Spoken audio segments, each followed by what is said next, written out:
قانون 90 روز توی رابطه چیه؟ در موردش میدونی؟ شنیدی تا حالا؟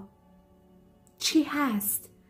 چی کار باید بکنی توی این 90 روز و چی کار نباید بکنی؟ تا آخر ویدیو کنار من باش. سلام لیدیای جذاب و دوست داشتنی من، حالتون چطوره؟ به یک ویدیوی دیگه با من خیلی خوش اومدید. اینجا کانال خودتونه، کانال قدرت و جذابیت زنانه. توی این کانال در مورد زنانگی صحبت میکنیم. هدف من در این کانال در اولویت بالا بردن قدرت و جذابیت زنان است و بعد در روابطی که خلق میکنیم بتونیم مثل ملکه ها بدرخشیم. پس اگه به این موضوعات علاقه‌مندی حتما کانال رو سابسکرایب بکن، ویدیوها رو لایک بکن، کامنت یادت نره، ویدیو رو بر دوستانت ارسال بکن. قطعا زن آگاهی هستی که توی این کانال هستی و زنگوله کانال رو هم یادت نره که وقتی من ویدیو گذاشتم مطلع بشی. بریم سراغ ویدیوی امروز. خب امروز میخوام در مورد موضوعی باهاتون صحبت بکنم که شاید حالا به شکل‌های مختلف توی سوشال مدیا در موردش شنیده باشیم، اما به صورت خیلی جامع و کامل اینجا میخوام در موردش صحبت بکنم و اون هم قانون 90 روز در رابطه است. حالا این قانون 90 روز چی هستش؟ ببینید، شما زمانی که با فردی وارد رابطه میشی و استارت رابطه میخوره، حداقل 3 ماه باید به اون رابطه زمان بدی و توی این 3 ماه شما باید حواست به یک سری نکات باشه و یک سری سوالاتی رو توی اون رابطه از پارتنرت بپرسی و عملکردهاش رو ببینی. ببینید بچه ها، 3 ماه اول رابطه 3 ماه عشق و عاشقی و وابستگی و دلخور شدم و نمیدونم شب خوابم نبرد و نمیدونم فلان و از این داستانا نیست. لطفاً قاطی نکنید همه چی رو با هم دیگه. خب 3 ماه اول رابطه شما باید بشناسی اون طرف رو، باید ببینی چنده با خودش، با شما توی رابطه و اینکه تو 3 ماه اول رابطه خیلی از دخترامون همه کارتاشون رو میکنن و دیگه به یه جایی میرسه که طرف دیگه دست شما واسش رو شده همه جوره. هر اتفاقی هم که قرار بوده بیفته به لحاظ عاطفی، به لحاظ جنسی افتاده و دیگه میگه خدا نگهدار، به امید دیدار. حالا بچه ها، موضوعی که این وسط باید بهتون بگم اینه که شما در ابتدای امر باید ببینی که دنبال چه جور رابطه‌ای هستی. خب اگر که دنبال یک رابطه‌ای هستی که فقط بریم و بگردیم و سفر بریم و نمیدونم پارتی بریم و این ور اون ور بچرخیم و وقتی رو تلف کنیم و بالاخره خوشی بگذرونیم، خب اوکی، اصلا شاید این قانون 90 روز در مورد شما خیلی صدق نکنه. پس آیتم اول اینه که شما بدونی که دنبال چی هستی توی اون رابطه‌ای که استارتش رو زدی. یعنی باید اون هدفه، اون در واقع نتیجه گیریه تو ذهن شما باشه که من دارم با این آدم استارت یک رابطه رو میزنم و ببینم که تو رابطه تو این 3 ماه میخوام به چه جنبندی برسم، دنبال چی هستم. نکته بعدی این که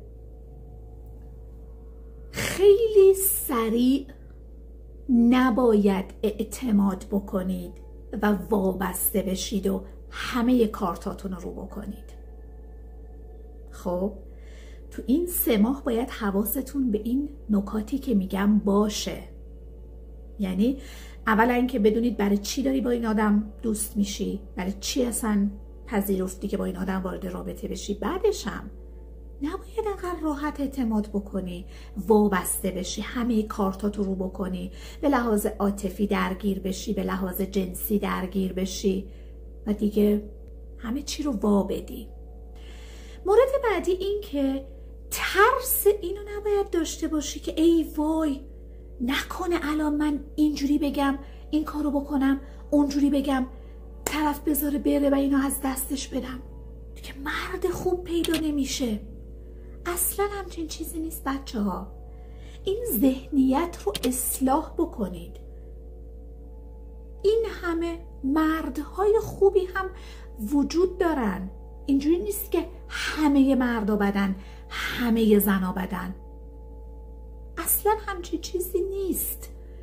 پس ترس اینو نداشته باشید تو این 3 ماه اول، تو این بازه زمانی که از دستش بدم چه اتفاقی میفته، دیگه نمیتونم کسی رو پیدا بکنم. بذارید کنار این حرفا رو. این 3 ماه سعی بکنید که به شکل‌های مختلف محکش بزنید. خب ببینید که در شرایط‌های متفاوت چطور داره عمل میکنه، چطور برخورد میکنه. آیا آدمی هست که حواسش به شما باشه؟ آیا آدمی هست که قرار تنظیم بکنه؟ آیا آدمی هست که هدیه برای شما بخره؟ آیا آدمی هست که شما رو سورپرایز بکنه؟ آیا داره شما رو آروم آروم به دوستانش و خانواده معرفی میکنه؟ آیا تو صحبت هایی که میکنه، آینده نگری هایی که داره شما رو هم دخیل میکنه؟ یا اینکه نه فقط در مورد خودش صحبت میکنه و در مورد برنامه‌های خودش و شما اصلا هیچ نقشی در برنامه‌های ایشون و برنامه‌های زندگی آتیش نداری؟ اینجوری یواش یواش متوجه میشی که این آدم فقط به دنبال یک سرگرمی و یک رفاقتی که یک وقتی رو بگذرونه اومده سراغ شما. باید اینو بتونید متوجهش بشید از عملکردهای این آدم، از صحبتهایی که میکنه، که تو این بازه زمانی 3 ماهه کامل چکش بکنید که بیگدار به آب نزده باشید. مورد بعدی که باید چک بکنید توی این بازه زمانی 3 ماهه اون حس حمایتگریش هستش. ببینید که اگر توی شرایطی شما قرار بگیرید، حالا به لحاظ مالی، به لحاظ کاری، به هر شکلی به کمکش نیاز داشته باشید، آیا واقعا کاری برای شما انجام میده یا نمیده؟ مثلا ماشین شما یه جای خراب شده، زنگ بزنید میپیچونه، یا اینکه نه واقعا با جون و دل میاد و به دادتون میرسه؟ یا اگر واقعا خودش کاری داشته باشه و نتونه بیاد، حتما یکی رو کمک میفرسته، حتما یه کاری براتون انجام میده. خب این هم از اون آیتم هایی هست که باید تو این بازه زمانی محکش بزنید. نکته بعدی که باید بهش توجه بکنی اینه که توی شرایط مختلف، توی حالا دور همی های مختلف، مهمونی های مختلف، به خصوص که حالا اگر که سفری با هم میرید، حتما ریاکشنش رو، رفتارهاش رو با آدم های دیگه توی محیط های مختلف و به ویژه با خانم های دیگه چک بکنید. ببینید که چطور داره برخورد میکنه. آیا لوده بازی در میاره و شروع میکنه با همه هر جور که دلش بخواد صحبت میکنه، اصلا حد و حدودی رو رعایت نمیکنه، ادب و احترامی رو رعایت نمیکنه، با خانم ها شوخی دستی زیاد میکنه، شوخی های جنسی زیاد میکنه، اصلا بی‌محابا در مورد هر چیزی با هر خانمی صحبت میکنه، رعایت نمیکنه که اصلا شما اونجا هستید و به عنوان پارتنرش، به عنوان دوست دخترش کنارش هستید. حواستون باشه که این آدم به درد شما نمیخوره. باید یک خط قرمز روش بکشید. بعدی که تو این 90 روز بچه‌ها باید چک بکنید اینه که ببینید که در واقع چه علایق و سلایق مشترکی با شما داره. بگردید اونا رو با همدیگه پیدا بکنید. به هر حال ممکنه که اون به کوهنوردی علاقه داشته باشه، شما نمیدونم به شنا علاقه داشته باشید. خب اما به خاطر همدیگه باید یه تایم هایی رو بذارید و در مورد علایق همدیگه صحبت بکنید، وقت بذارید با همدیگه یه سری چیزای مشترک رو تجربه بکنید. مثلا بشینید با هم فیلم ببینید، با هم آشپزی بکنید، با هم سینما برید با هم دیگه کنسرت، یه سری کارهای مشترکی که هر دوتاتون هم ترجیحاً دوست داشته باشید. و حالا اگر شما به موردی یا آیتمی علاقه نداشتی، ریاکشنش رو تست بکنید، ببینید که کلا بی تفاوت میشه نسبت به اون موضوع یا اینکه نه نرمش به خرج میده، همراهی میکنه شما رو، که البته شما هم باید این روال رو داشته باشید. اما این برای خانم ها خاصه خیلی مهمتر هستش. حتما دقت بکنید که به سلایق و علایق شما چقدر داره احترام میذاره و توجه میکنه، به ویژه در جمع هایی که حضور دارید. مورد بعدی، حالا این آیتم در مورد خانم هایی هست که یک بار ازدواج کردن، حالا بچه‌ای دارن و خب بچه‌شون هم با خودشون زندگی میکنه. اینه که ببینید که نظرش در مورد بچه شما چیه. آیا اصلا در موردش حرف میزنه؟ آیا علاقه‌ای نشون میده به بچه شما؟ آیا اصلا میگه که مثلا بچه‌تم بیار با هم دیگه بریم بیرون، بهش خوش بگذره، ببریمش شهر بازی، نمیدونم بریم براش لباس بخریم؟ آیا مسائل این چنینی رو مطرح میکنه؟ اگه براتون مهمه که حالا بچه‌تون کنار خودتون باشه و بعد از ازدواج با این آدم هم یک جا با شما زندگی بکنه، اینا رو حتما تست بکنید و ازش بپرسید که من بچه‌ای دارم و بچه‌م برام خیلی با ارزشه و بعد از ازدواج هم با من زندگی خواهد کرد، بعد از اینکه حالا رابطه‌ام بخواد با شما هدفمند بشه و طولانی مدت بشه کنار من خواهد بود. نظرت در مورد این موضوع چیه؟ اوکی هستی؟ نیستی؟ حتما این رو ازش بپرسید و ریاکشن هاش رو ببینید که چطور برخورد میکنه. اینم خیلی نکته پررنگه در مورد خانم هایی که فرزند دارن. مورد بعدی که توی این 3 ماه، توی این 90 روز باید بهش توجه بکنید بچه‌ها، اینه که استانداردها و خط قرمزهاتون رو مشخص بکنید و بهش بگید من این استانداردها رو دارم، این خط قرمزها رو دارم و توقع دارم که شما اینها رو رعایت بکنی و برام خیلی مهمه. ببینید این خیلی مهمه که در وهله اول شما خودتون به ارزش ها، به خط قرمز ها و استانداردهاتون اهمیت بدید و ارزش قائل بشید و احترام بذارید تا طرف مقابلتون هم همین رفتار رو داشته باشه.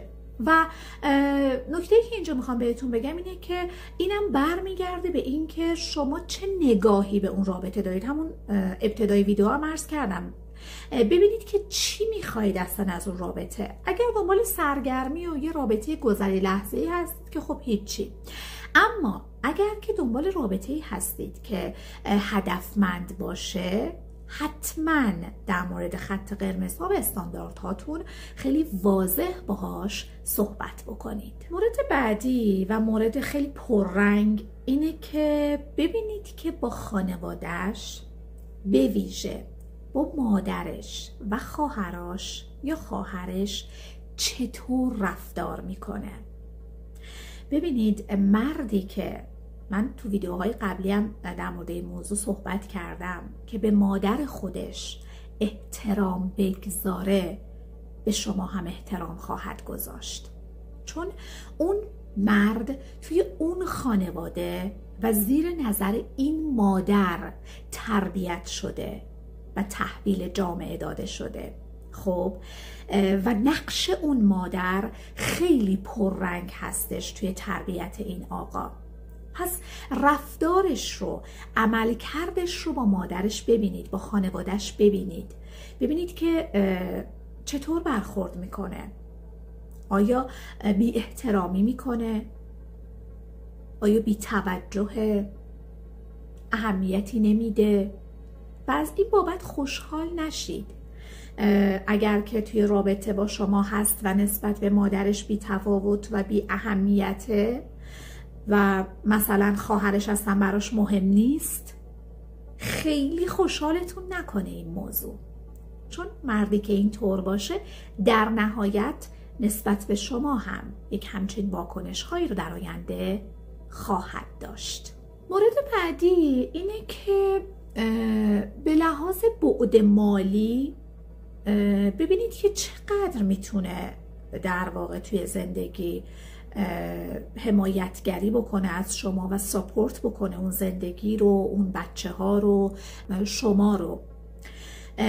باید ببینید که شما دنبال چه میزان ساپورت مالی هستی. دنبال مردی هستی که خیلی واو باشه به لحاظ مالی، یا اینکه نه، در حد استاندارد و در حد معقول هم برای شما کفایت میکنه. این رو باید خودتون بسنجید، ببینید که دوست دارید که همسر آینده‌تون، پارتنر آینده‌تون به لحاظ وضع مالی خیلی بالا باشه که قطعاً تو ویدیوهای قبلی در موردش صحبت کردم که شما خودتون باید یک خانم مستقلی باشید و درآمد داشته باشید. اما خب اگر که میخواهید که پارتنرتون وضع مالی خیلی عالی داشته باشه و براتون مهمه همچین موضوعی، خب اگر با کسی وارد رابطه شدید که خب یک کارمند ساده است و خب حقوق معمولی داره، اینو بدونید که در زندگی آینده‌تون خب ممکنه که فشارهای مالی و اقتصادی رو داشته باشید. آیا میتونید با این موضوع کنار بیاید یا نه؟ این 90 روز رو اختصاص باید بدید که این آیتم رو هم حتما چک بکنید اگه براتون خیلی حائز اهمیت بعد مالی پارتنر آینده‌تون. پس این 90 روز، این قانون 90 روز خیلی مهمه. عشق و عاشقی ممنوعه در این 90 روز، روابط عاطفی عمیق ممنوعه، روابط جنسی ممنوعه و حواستون رو باید خیلی جمع بکنید. وابستگی ناسالم ممنوعه. فقط باید آیتم هایی رو که گفتم توی این 90 روز چک بکنید. ممکنه که حالا چیزی از قلم انداخته باشم به ذهنم نرسیده باشه که اینجا بگم. اگر موردی هم که شما توی ذهنتون هست بیایید توی کامنت ها بنویسید که ازش مطلع بشیم و همه بتونن استفاده بکنن. این 90 روز 90 روز آشناییه، 90 روز چک کردن و تیک زدن یه سری مواردیه که حالا یه سریشو من اینجا توی ویدیو بهتون گفتم. امیدوارم که از ویدیو لذت برده باشید. اگر که ویدیو رو دوست داشتید حتما لایک بکنید، کامنت بگذارید، برای دوستاتون بفرستید، سابسکرایب بکنید، زنگوله کنار دکمه سابسکرایب رو روشن بکنید که هر زمان من ویدیو گذاشتم شما هم مطلع بشید. مثل همیشه دوستتون دارم. تو ویدیوی بعدی میبینمتون.